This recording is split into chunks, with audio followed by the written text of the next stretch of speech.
Yuk, berjumpa lagi dengan Fata dan Channel. Kali ini kita akan membahas sebuah film yang berjudul Aladin dan Jin. Film ini berisi tentang komedi, percintaan, dan diselingi adegan lucu dari Will Smith yang akan menjadi Jin di film ini. Tak usah panjang lebar, langsung saja kita ke intronya. Check it out.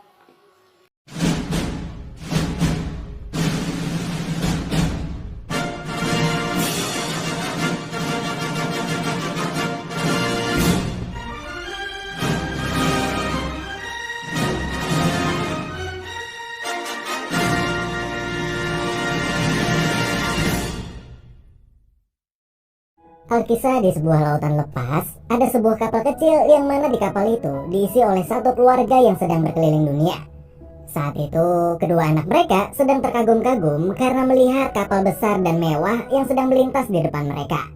Anak-anak itu lalu mulai membandingkan kapal kecil mereka dengan kapal besar itu.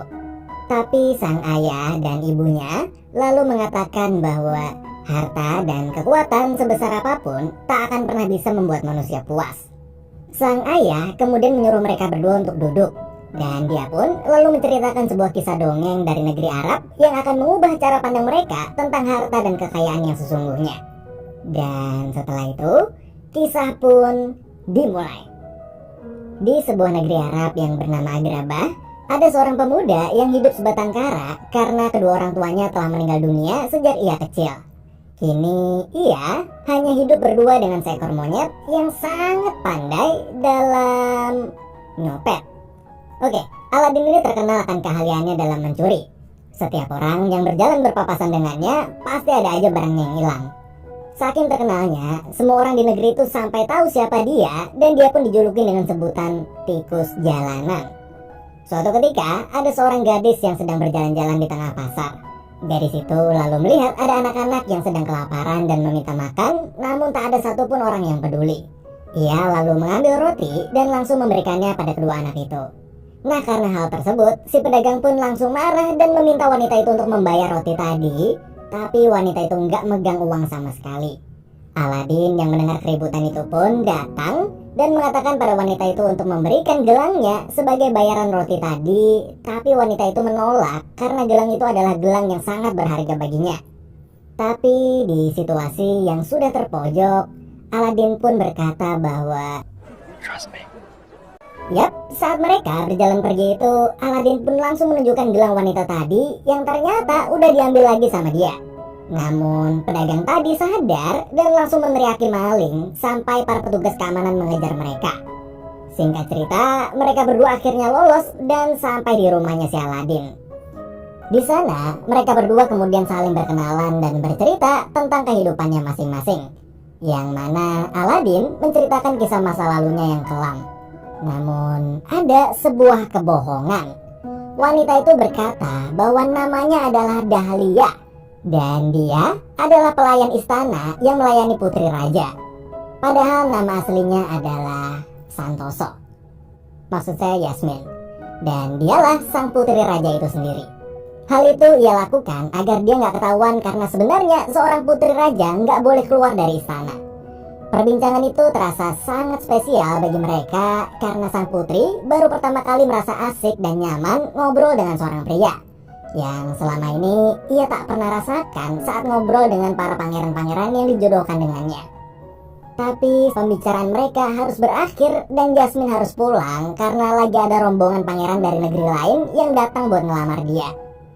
Saat Jasmine ingin berpisah dengan Aladin, ia meminta gelangnya yang tadi diambil Aladin. Tapi pas si Aladin memeriksa sakunya, gelang si Jasmine itu hilang. Di situ Yasmin akhirnya salah paham dan berkata bahwa dia menyesal udah percaya sama Aladin. Karena bagaimanapun juga, Aladin tetaplah seorang pencuri jalanan. Oke, sekarang kita kenalan dulu sama orang-orang di istana ini.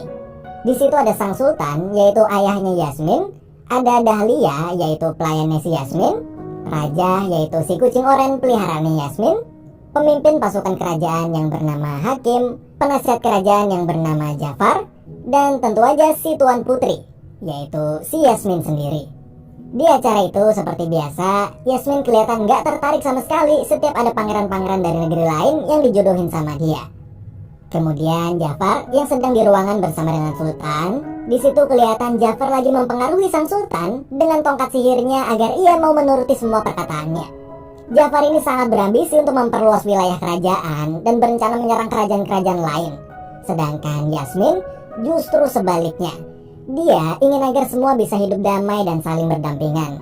Yasmin juga berkata kalau dialah yang akan menggantikan sebagai Sultan bila ayahnya ingin pensiun. Malamnya, Yasmin dikejutkan dengan kedatangan Aladin yang berhasil menyusup ke kamarnya. Di situ, Aladin hanya ingin mengembalikan gelang Yasmin. Dan dia juga menjelaskan bahwa bukan dia yang menyembunyikan gelang itu, namun si Abu atau monyetnya Aladin.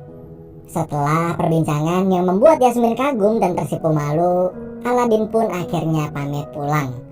Tapi Aladin berkata bahwa besok dia akan datang lagi dan menyuruh Yasmin untuk menunggunya di air mancur di bawah sinar bulan malam yang indah. Namun saat Aladin berjalan pulang, tiba-tiba surprise motherfucker. Keesokan harinya Aladin dibawa oleh Jafar dan pasukannya ke sebuah gurun. Di sana Jafar yang kagum melihat kemampuan lihai Aladin dalam mencuri dan menyusup itu pun berusaha untuk memanfaatkan Aladin dalam memenuhi ambisi pribadinya. Jafar berkata bahwa dulu dia juga adalah seorang pencuri jalanan lihai seperti Aladin. Namun bila Aladin mau patuh sama perintahnya, Jafar menjanjikan Aladin sebuah jabatan dan kekayaan. Semua itu bisa ia dapatkan bila Aladin berhasil mendapatkan lampu ajaib yang letaknya berada di dalam gua. Malam harinya, Yasmin di situ masih terus menunggu Aladin. Namun Aladin tak kunjung datang. Di depan gua, sebelum masuk, Jafar berpesan pada Aladin, di dalam gua itu akan ada banyak sekali perhiasan dan berlian. Namun jangan pernah sekalipun tergiur untuk mengambilnya. Tetaplah fokus pada lampu ajaibnya aja. Setelah itu Aladin dan Abu pun masuk ke dalam gua tersebut. Dan bener aja, pas mereka di dalam banyak banget berlian dan perhiasan yang bergeletakan di sana sampai si Aladin dan Abu berkali-kali nyaris tergiur buat ngambil. Tapi untungnya mereka berdua bisa saling ngingetin satu sama lain buat tetap fokus pada tujuan mereka. Saat sampai di tempat tujuan di mana lampu ajaib itu berada, Aladin yang hampir jatuh tiba-tiba dikejutkan dengan sebuah karpet ajaib yang bisa bergerak dengan sendirinya. Karpet itu seperti memberikan bahasa isyarat agar Aladin mau menolongnya karena karpet itu sedang terjepit batu. Aladin akhirnya mengangkat batu itu dan si karpet pun akhirnya bebas.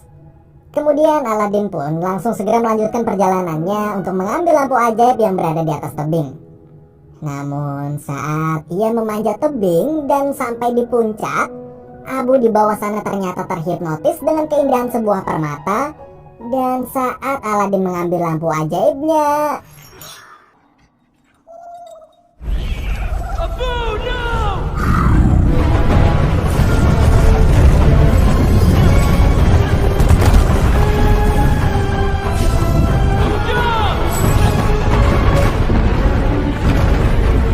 untungnya mereka berdua berhasil selamat berkat bantuan si karpet ajaib. Tapi begitu mereka sampai di pintu keluar dan meminta bantuan Jafar, Jafar justru mengambil lampu ajaibnya aja, kemudian menendang Aladin dan Abu hingga mereka berdua jatuh ke dasar gua. Beruntungnya sekali lagi, berkat bantuan karpet ajaib mereka berdua berhasil selamat. Ternyata sebelum jatuh tadi, Abu berhasil mengambil lagi lampu ajaib dari tasnya Jafar.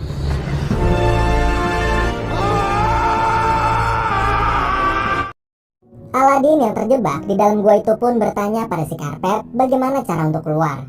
Si karpet pun memberikan isyarat agar Aladin menggunakan lampu ajaib di tangannya. Akhirnya Aladin menggosok lampu itu, lalu... Oh, great one who summons me. Excuse me, boy, where's your boss?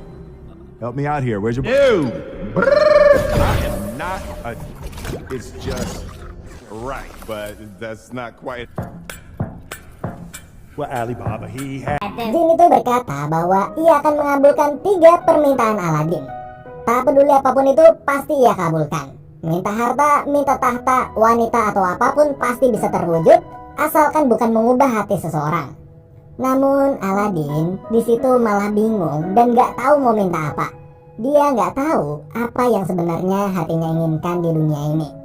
Mendengar itu si Jin pun kaget karena ia sudah ribuan tahun berada di lampu tersebut dan sudah berkali-kali ngabulin keinginan orang-orang yang rakus harta, tahta, dan lain sebagainya.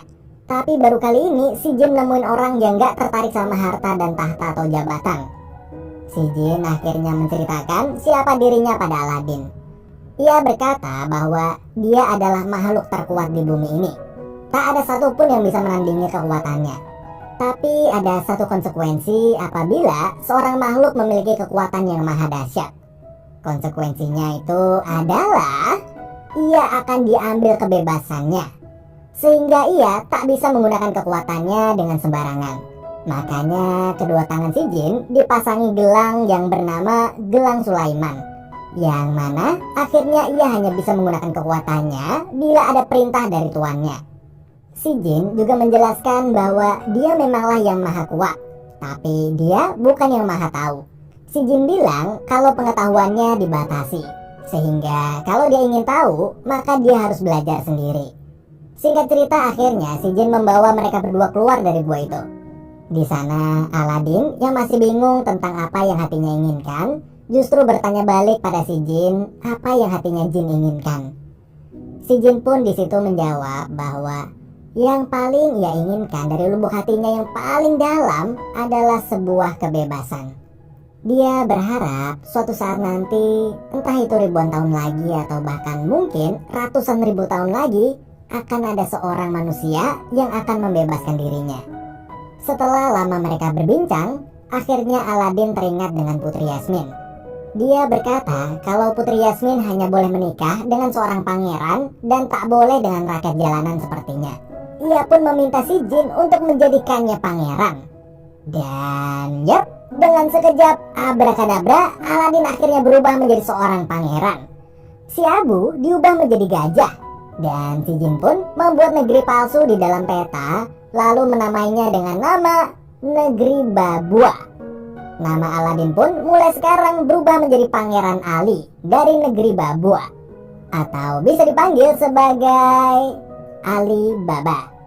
Akhirnya Pangeran Ali pergi ke negeri Agrabah, tempat Yasmin berada, lengkap bersama para rombongan dan harta benda hasil sihirnya si jin. Sesampainya di kerajaan Agrabah, jin yang sudah merubah Ali dan menyusun rencana itu pun datang dengan pengawalan layaknya seperti pangeran-pangeran pada umumnya. Para pengawal yang menari ditemani lagu yang dinyanyikan oleh jin mampu membuat putri dan seluruh kerajaan terpesona. Akhirnya setelah sampai ke dalam istana, karena sihir jin itu, seisi istana bahkan Putri Yasmin pun tak sadar bahwa Pangeran Ali itu adalah Aladin. Tetapi Aladin yang baru merasakan berbicara langsung di depan putri dan raja pun merasa sangat gugup. Saking gugupnya dia gak sengaja ngeluarin kata-kata yang nyinggung Putri Yasmin. Hingga sang putri pun langsung berbalik dan pergi meninggalkannya. Tapi pada akhirnya sang sultan mengundang Aladin untuk datang ke pesta perayaan untuk menyambut musim panen nanti malam. Malam hari pun tiba. Aladin yang sedang berjalan menuju pesta tiba-tiba dipanggil sama si Jafar. Mereka berdua pun akhirnya bicara empat mata. Di situ Jafar mulai menyihir Aladin dengan tongkatnya agar Aladin terpengaruh dan mau menuruti perintah Jafar. Beruntungnya si jin yang saat itu tahu bahwa ada aura sihir di tongkat tersebut langsung segera menarik Aladin. Lalu Aladin dan jin pun masuk ke dalam pesta. Singkat cerita, di pesta tersebut Aladin mencoba meminta maaf pada Putri Yasmin. Tapi bukannya membalas, sang putri justru mengajak Aladin untuk menari dan menikmati pesta malam itu. Dan akhirnya Aladin dengan bantuan sihir jin itu pun menari bersama sang putri dan warga di sana hingga pesta berakhir. Beberapa waktu kemudian di kamarnya, mereka menyusun rencana agar Aladin bisa ngobrol lama dengan sang putri. Akhirnya jin pergi mendatangi kamar sang putri sendirian. Di saat Dahlia membuka pintu, jin langsung memberikan bunga dan mengajak Dahlia pergi jalan-jalan santuy di tengah malam. Saat sang putri sedang sendiri di kamarnya, Aladin pun datang.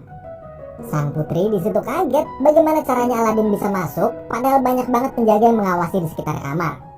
Namun di tengah perbincangan mereka, Aladin kemudian menawarkan Putri Yasmin untuk pergi dari kamarnya dan berjalan-jalan menikmati dunia luar menggunakan sebuah karpet ajaib. Awalnya si putri itu kaget karena karpet ajaib yang dia kira hanyalah sebuah dongeng ternyata beneran ada. Putri Yasmin pun lalu mulai menaiki karpet tersebut. Dan mereka langsung terbang tinggi melihat dunia luar yang sangat jauh dari istana. Hati sang putri sangat bahagia karena semasa hidupnya ia sama sekali nggak pernah diperbolehkan untuk keluar istana. Di sana sang putri menikmati indahnya malam dan melihat pemandangan yang tak pernah ia lihat sebelumnya. Singkat cerita, setelah selesai berkeliling, mereka akhirnya berbincang sambil memandangi kerumunan orang yang sedang berpesta di bawah. Di situ Putri Yasmin sekilas merasa seperti kenal dengan Pangeran Ali, lalu memancingnya dengan sebuah pertanyaan tentang seekor monyet yang bernama Abu. Ali pun keceplosan hingga akhirnya kedoknya terbongkar. Karena seingat Yasmin, hanya Aladin lah yang tahu siapa monyet bernama Abu itu. Tapi bukannya jujur, Aladin malah berbohong dan mengaku bahwa dirinya dulu cuma lagi menyamar sebagai pencuri jalanan aja. Dia yang asli sebenarnya memanglah seorang pangeran. Mendengar kebohongan Aladin tersebut, Putri Yasmin pun percaya. Kemudian Aladin mengantarkan Putri Yasmin pulang. Namun sebelum mereka berdua berpisah, Aladin pun mencium Putri Yasmin itu dengan sangat lembut, hingga membuat hati sang putri benar-benar bahagia. Di pagi hari saat Aladin dan Abu keluar dari kamarnya, mereka dihadang oleh penjaga yang diutus oleh Jafar. Aladin lalu diikat dan diinterogasi. Jafar yang sudah tahu siapa sebenarnya Aladin memaksanya untuk memberitahu di mana lampu ajaib tersebut. Tapi Pangeran Ali tak ingin mengaku bahwa dirinya adalah Aladin. Hingga saat itu juga Aladin ditendang dari atas istana hingga tercebur ke laut. Abu yang mengetahui Aladin dalam bahaya langsung segera mengambil lampu ajaib dan langsung menjatuhkannya ke laut. Akhirnya Aladin selamat. Akan tetapi dengan adanya kejadian tadi, kini hanya tinggal tersisa satu lagi permintaan yang bisa ia minta pada si Jin. Sebelumnya Aladin udah minta jadi pangeran dan permintaan kedua yaitu diselamatin dari laut tadi. Lalu di situ Jin menanyakan apakah janjinya si Aladin saat pertama kali bertemu waktu itu yang akan menggunakan permintaan terakhirnya untuk membebaskan Jin akan ditepati atau enggak. Namun Aladin kini malah berubah. Dulu Aladin yang masih hidup sederhana sebelum menjadi pangeran sangatlah rendah hati. Tapi sekarang Aladin malah menolak untuk membebaskan si Jin dan berkata bahwa dia akan menggunakan sisa permintaan terakhirnya untuk menikahi Yasmin. Mendengar itu, Jin pun merasa sangat sedih dan kecewa. Karena ternyata Aladin sama aja seperti para tuan-tuannya sebelumnya yang haus akan keinginan duniawi. Beberapa waktu kemudian, di dalam istana, Jafar yang sedang berkumpul dengan Sultan dan Yasmin pun memfitnah Aladin dan berkata kalau kerajaan Aladin akan menyerang kerajaan sekutunya. Tapi tiba-tiba Aladin datang dan membongkar semua kebusukan Jafar. Sultan di situ merasa sangat kecewa pada Jafar. Namun Jafar mulai menggunakan sihirnya lagi pada sang sultan. Melihat itu, Aladin yang tahu kalau tongkat Jafar adalah tongkat sihir pun langsung merampasnya dan akhirnya sang sultan sadar lalu langsung memerintahkan panglima yang bernama Hakim untuk menangkap Jafar. Tapi sayangnya saat Jafar dibawa ke ruang penjara, burungnya si Jafar berhasil mencuri kunci penjara tersebut. Di dalam istana, Sultan merestui hubungan Pangeran Ali dan Yasmin lalu menyuruh mereka untuk segera menikah. Sebenarnya Aladin ingin jujur bahwa selama ini dia telah berbohong tentang Pangeran Ali. Tapi akhirnya nggak jadi. Aladin yang kebingungan karena terjebak oleh kebohongannya sendiri itu pun akhirnya meninggalkan istana dan pergi ke rumahnya. Tetapi di tengah perjalanan, Aladin bertabrakan dengan Jafar yang sedang menyamar dan dari situlah Jafar berhasil mencuri lampunya Aladin tanpa Aladin sadari. Kemudian Jafar di situ langsung menggosok lampu tersebut hingga si Jin pun keluar. Jin di situ kaget karena yang memanggilnya ternyata bukanlah Aladin. Singkat cerita, Jafar telah berada di dalam istana. Dengan sangat percaya diri, ia mengatakan kalau dialah yang kini akan menjadi penguasa di kerajaan tersebut. Sultan yang mendengarnya langsung memerintahkan hakim untuk menangkap Jafar. Tapi tiba-tiba Jafar menggosok lampu ajaibnya hingga si jin pun keluar. Lalu Jafar meminta jin untuk menjadikannya seorang raja di kerajaan tersebut. Dan abrakadabra, permintaan Jafar dikabulkan. Di sisi lain, Aladin yang baru sadar kalau lampunya dicuri, ia pun langsung segera pergi menuju istana. Di istana, Jafar sebagai raja baru memerintahkan hakim untuk membawa Putri Yasmin keluar. Namun di tengah perjalanan, Putri Yasmin berhenti dan memanggil hakim. Karena status Yasmin yang masih menjadi seorang putri, sang putri lalu memerintahkan dan menjelaskan kalau hakim berhak memilih dan menentukan keadilan di kerajaan. Yasmin berkata, walaupun kini Jafar adalah rajanya, tapi hakim tetap memiliki hati yang bisa tahu mana perintah baik dan mana perintah buruk. Hingga akhirnya hakim pun memilih untuk mengikuti kata hatinya dan menuruti perintah sang putri. Sang putri kemudian memerintahkan hakim untuk segera menangkap Jafar. Namun seketika itu, Jafar kembali menggosok lampu ajaibnya dan kali ini Jafar meminta agar ia dijadikan penyihir terhebat di muka bumi. Dengan kekuatan sihirnya, Jafar lalu mengubah hakim dan para prajurit menjadi abu. Tak sampai di situ, Jafar juga memaksa Putri Yasmin untuk mau menikahinya. Kalau enggak, maka ayahnya akan disiksa dengan sihirnya si Jafar. Sang putri yang tak tega melihat ayahnya disiksa pun mengiyakan tawaran Jafar itu. Sementara Aladin yang sudah sampai di istana, diam-diam ingin mengambil lampu yang berada di bangku belakang Jafar. Akan tetapi, Jafar yang tahu dalam sekejap langsung memindahkan Aladin itu ke hadapannya. Ia kemudian mengirim Aladin dan Abu ke ujung bumi, yaitu Kutub Utara. Di sana, Aladin terpisah dengan Abu. Ia lalu mencari Abu kemana-mana sampai akhirnya mereka berdua pun kembali bertemu. Sedangkan si karpet ajaib yang saat itu masih di istana meminta jin untuk mengirimnya ke tempat di mana Aladin berada. Beberapa waktu kemudian, saat pernikahan Putri Yasmin dan Jafar, ketika ingin ijab kabul, Putri Yasmin melihat Aladin yang sedang menaiki karpetnya dari kejauhan. Ia lalu memberanikan diri untuk mengambil lampu si Jafar dan langsung loncat dari atas istana. Dengan cepat Aladin menangkap Putri Yasmin hingga mereka pun berhasil kabur. Jafar yang kesal kemudian mengubah burungnya menjadi burung besar yang menyeramkan untuk mengajar mereka.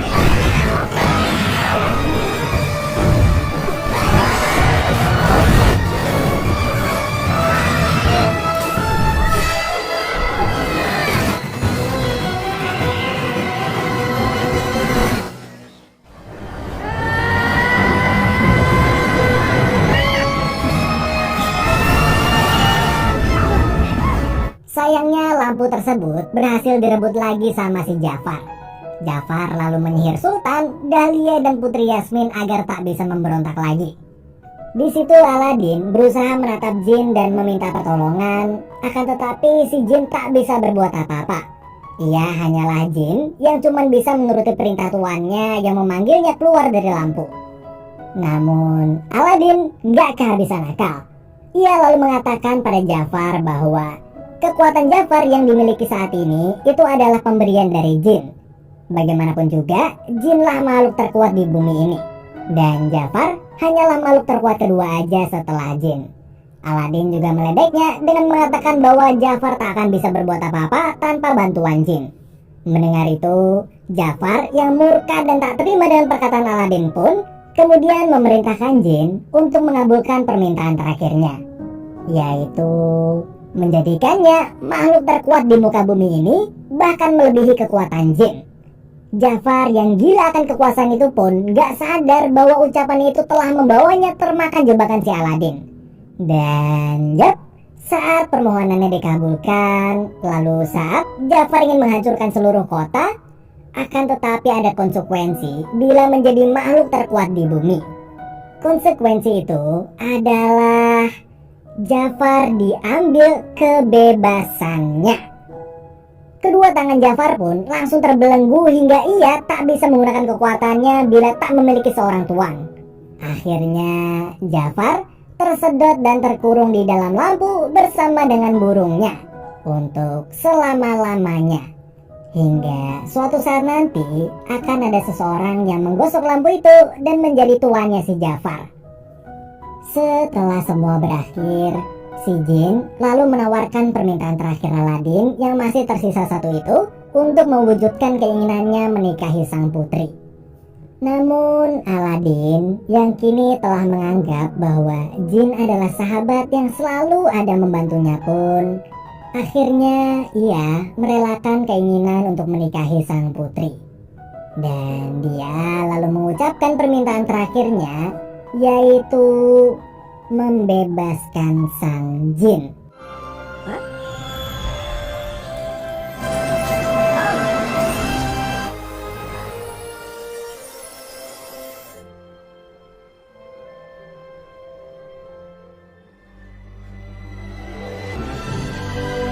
No, thank you, Jenny.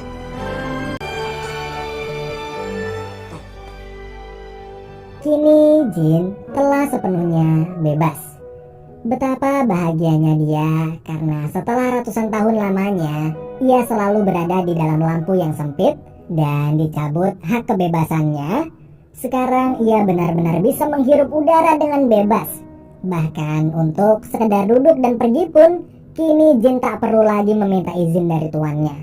Jin kemudian menghampiri Dahlia dan lalu mengajaknya untuk berkeliling dunia menggunakan sebuah kapal. Dia dan Dahlia juga berkeinginan untuk menikah di sana dan mempunyai 2 orang anak. Lalu pada kedua anaknya nanti, Jin dan Dahlia akan selalu menceritakan kisah sang Aladin itu. Di sisi lain, sang putri saat itu langsung pergi mengejar Aladin yang telah meninggalkan istana. Di situ, sebagai seorang sultan yang baru, Putri Yasmin pun memerintahkan Aladin untuk berhenti. Dan dengan kekuasaannya, Putri lalu memerintahkan Aladin untuk mau menikahinya dan hidup bahagia bersama dengannya selamanya. Kok agak maksa nih orang? Oke, film pun berakhir.